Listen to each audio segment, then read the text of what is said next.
part 14 of What the F is she wearing in the Philippines. So anyways, I'm gonna do it real quick because there's not so much that I will do in my outfit for today. So I'm gonna just do casual outfit for today. So I'm gonna wear this black short that I got from the thrift store. So let's go, let's do it fast. There.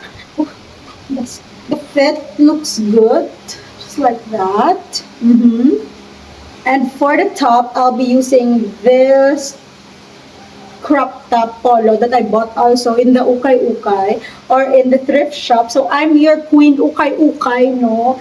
And all of the series mostly came from Ukay Ukay or the thrift store lang talaga yung mga damit ko. So,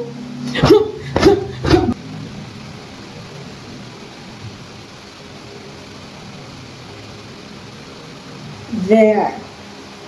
Bakit naman parang Justin Bieber naman yung bangs na yan? And for the shoes, I'll be using this one. So this is very lightweight. This came from Parisian.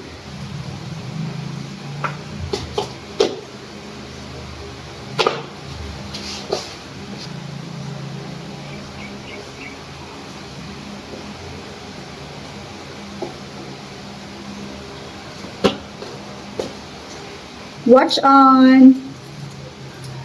I'll be using this bag. This is leather and this was given to me by my aunt from the UK.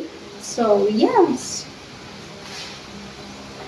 It's so big, I know, but it adds like bulkiness in the outfit, right?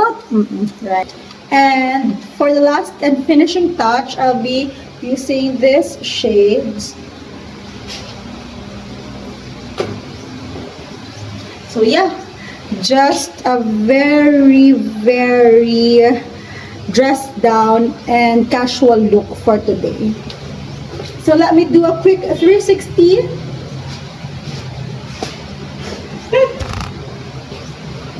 And a walk. Ano to?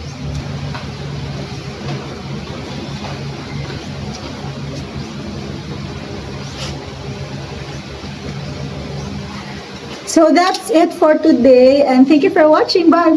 Have a great day.